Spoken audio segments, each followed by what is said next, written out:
Sebelum jeda tadi kita bahas sedikit soal penggusuran disebutkan oleh Mbak Lulu dari PKB yang mendukung pasangan urut nomor 1 bahwa penggusuran itulah yang menjadi alasan mereka ada di sini. Kenapa Mbak Lulu? Ya, yang pertama pastilah daulat warga DKI itu sangat penting buat kita ya. Jadi mereka pemilik yang sejatinya dari kemajuan kota ini. Kalau ngomong DKI itu bicara tentang kota, kita bicara tentang peradaban. Bukan hanya sekedar soal bangunan itu berapa tinggi lantainya, bukan di sana. Tapi juga ada kebudayaan, ada tradisi, ada sejarah, ada kegiatan, ada aktivitas, ada kehidupan. Nah, itu yang saya kira yang patut dijaga. Ada banyak sekali contoh kota-kota yang bagaimana nilai sejarahnya, kebudayaannya, peradabannya itu dijaga dan bangunan-bangunan tuanya. Jadi tidak semua kemudian itu harus dihancurkan hanya ada alasan modernisasi. Jadi solusinya apa kalau tidak menggusur? Kenapa? Banyak Solusinya sekali apa kalau pilihannya tidak sebenarnya. Yang pertama adalah libatkan warga atau masyarakat di situ untuk tetap menjadi pemilik yang sah atas tanahnya, atas situasinya, atas kotanya. Mereka yang punya. Tanya kepada mereka bagaimana membangun kota yang baik, yang indah, yang bersih, yang manusiawi itu. Jadi tidak selalu kemudian pendekatan kekuasaan, sangat sentralisis apalagi kemudian dengan menggunakan militer untuk kemudian menghadapi rakyat sendiri. Saya kira pilihan-pilihan itu banyak. Misalnya di Venesia itu kota di pinggir kali, keren banget. Orang bisa pakai perahu dan ternyata menjadi tujuan wisata dunia. Di Thailand misalnya itu bagaimana mereka bisa bangun kawasan sungai gitu ya teman-teman. Misalnya kalau yang pernah ke sana, di sana juga dibangun wisata kuliner dan jadi, warga juga tidak digusur, revitalisasi. Jadi kalau kota apung seperti yang disebutkan oleh Ahai dan sempat viral beberapa waktu kemarin? Ya, saya kira kalau saya orang muda dengan gagasan itu everything can be happen. Kita punya banyak insinyur, kita punya banyak arsitek, kita punya orang-orang yang punya impian. Saya kira itu bukan hal yang mustahil untuk diciptakan. Apalagi kita kota sungai di Indonesia ini ya. Ada ribuan sungai-sungai dan satu demi satu itu sungai kita itu habis karena kita nggak berpikir bagaimana kita bisa membangun kota di atas sungai-sungai kita. Sementara Belanda mereka bisa membangun negaranya di atas air juga. Nah, saya kira gagasan itu mengundang justru para terpelajar untuk sama-sama berpikir bagaimana membangun Jakarta yang baru itu, Jakarta yang tidak dalam pengertian modern tetapi meminggirkan manusianya, tetapi kota yang jadi konsep kota apung yang kemarin sempat disindir, sempat dikritik oleh netizen dan juga banyak pihak. Ya, kritikan itu saya kira bagian dari kurios. Itu satu tahap kalau di ilmu filsafat itu mendapatkan kebenaran. Kebenaran. Oke, soal penggusuran Pak Ferry. Tidak punya hati lagi nih. Enggak, kan yang pasti sudah terbukti bahwa Gubernur Petahana ini punya kedekatan dengan developer, perusahaan-perusahaan properti, Agung Sedayu. Naga-naga ya. Ini tudingan yang serius ya, harus bisa kan di KPK sudah terbukti. Jadi memang ada unsur kepentingan terbukti itu. Dari mana di KPK? Kan memang sudah ada persidangan kan, terbukti. Dan oleh karena itu, kalau kemudian masyarakat khususnya yang miskin itu dianggap mengganggu pemandangan, ya akhirnya output dari kebijakannya adalah penggusuran. Tapi kalau orangnya, kepala daerah itu melihat bahwa misalkan di pantai utara Jakarta itu, kalau mereka memang awalnya adalah masyarakat yang berpencarian nelayan, kenapa nggak dibangun industri perikanan? Kenapa nggak dibangun industri yang kemudian membuat mereka memang basisnya itu. Nah ini kan sekarang sebenarnya masalahnya tadi disampaikan bahwa ketika menggusur atau yang konon katanya ngakunya relokasi itu adalah bukan hanya memindahkan orang tapi juga mencerabut akar kehidupan dan penghidupannya mereka. Tapi yang menjadi alasannya adalah untuk semata-mata normalisasi sungai. Perusahaan properti dalam rangka membangun reklamasi Pantai Utara Jakarta perlu sarana pendukung. Kemudian daerah-daerah penunjang di sekitar situ itu harus menjadi bagian yang tidak terpisahkan dengan pembangunan yang akan dilakukan di reklamasi di sepanjang Pantai Utara Jakarta oleh perusahaan-perusahaan properti itu. Oleh karena itu perusahaan properti ini memang mendukung Petahana untuk dalam rangka itu. Jadi menurut saya itulah kemudian kenapa pasangan nomor 3 ini soal pemihakan. Kami berpendapat reklamasi ini harus ditinjau ulang. Tidak di-stop. Karena itu hanya akan menguntungkan atau memberi privilege kepada kelompok masyarakat dengan ekonomi sosial tertentu. Baik, soal penggusuran. Nah, rakyat Jakarta itu bukan punya kelompok sosial ekonomi tertentu loh. Jadi itu yang nggak boleh. Jadi sekarang kalau kemudian kita harus inklusif kebijakannya, ya inklusif berlaku untuk semua orang. Bukan membuat kebijakan yang sifatnya eksklusif hanya untuk kelompok sosial ekonomi tertentu. Eksklusif ya, berarti relokasi Ya, itu eksklusif. Itu Oke, eksklusif, baik. itu outputnya seperti itu. Baru dikritik keras relokasi, padahal ini tercantum dalam visi dan misi dari pasangan Ahok Jarot yang dikirimkan atau disubmit kepada KPU. Masih ada relokasi, meneruskan relokasi normalisasi sungai. Jadi aku ingin tanggapi Ahok Jarot dekat dengan konglomerat. Nomor 3, wagubnya konglomerat. Ya konglomerat. Lihat keuangannya, kekayaannya, triliun. Gila kalau beli combrok tenggelam Jakarta. Triliun. Ya, Kembali yang ke lain substansi, semua di Bang bawah Ruhut. 25M. Jadi bayangkan, aku ngeri juga ini. Dan pilkada ini, kami ini semua dana perjuangannya, rakyat patungan. Kalau ini enggak, hanya si konglomerat itu punya modal aja. Enggak ada, sudah ada. Itu fakta. Tuduhan juga Sudah itu. sudah ada KPK memperlihatkan kan bukti. udah dikatakan, Ada hubungan. ini aku hanya baca koran, Ya. udah keluar uang pribadinya 26M apa.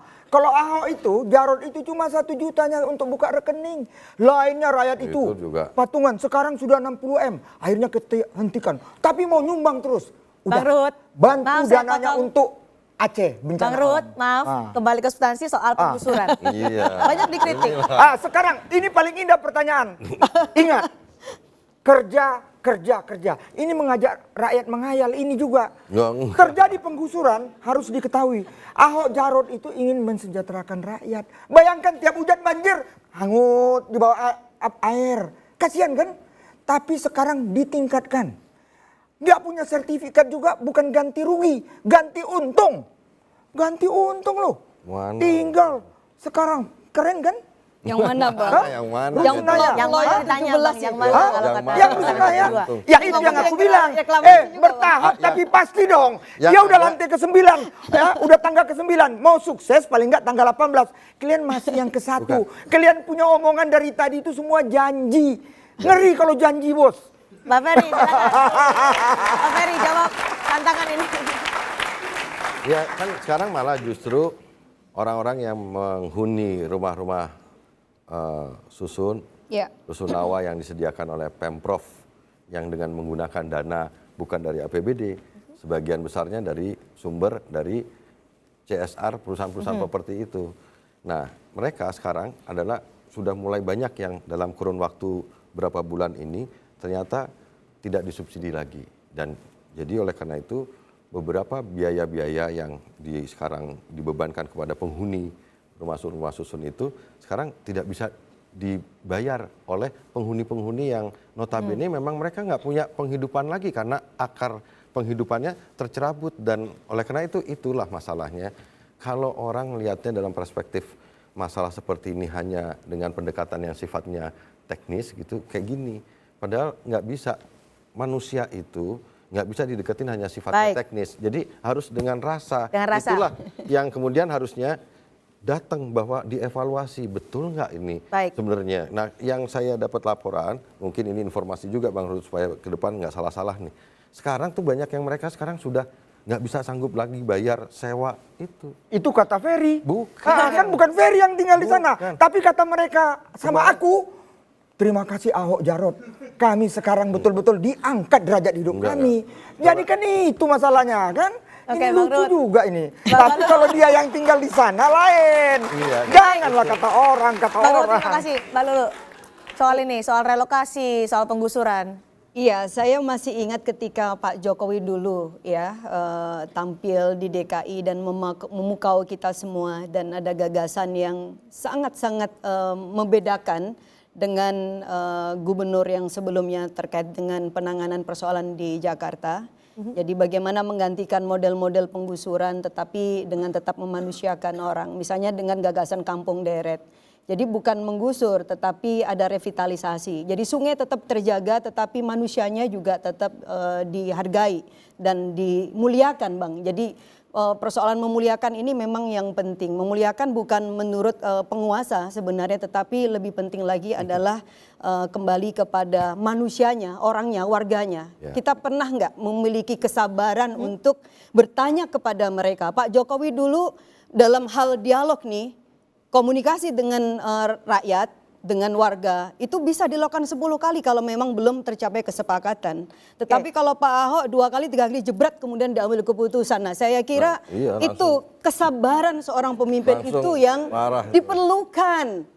Ya, karena memang kita berurusan dengan manusia, nggak berurusan dengan kambing. Kalau kambing 1 kali digurak gitu nggak bisa lari, oke pakai pecut. Tetapi kalau manusia kan nggak bisa seperti itu. Nah, saya kira model-model yang seperti ini nih nggak bisa. Saya kira DKI harus jadi model bagi pembangunan yang manusiawi bagi seluruh Indonesia. Baik. Menarik loh ini kalau pendukung dari pasangan calon nomor 1 berbicara. Yang nomor 3 ini ibu kota soalnya, bukan bapak kota. Kemudian yang ketiga berbicara yang pertama adalah iya. Bang Luhut ini sudah dikeroyok nanti besok. Aku hanya mau katakan begini aja. Kalau pemikiran mereka betul, jadi kampung besar lah nanti Jakarta ini. Kampung besar, kita mau itu? Ya enggak dong, ini ibu kota, ya miniaturnya Republik Indonesia. Jadi dan kalian aja yang selalu bilang penggusuran rakyat gimana? Rakyatnya semua, everybody happy kok. Nah, posisi itu yang memang membedakan kita, Bang. Mereka senang itu kan Indonesia itu kampung kita. Dan kita bangga bahwa Indonesia adalah kampung besar bagi seluruh rakyat Indonesia. Dan DKI ibu kota kita ya kampung kita.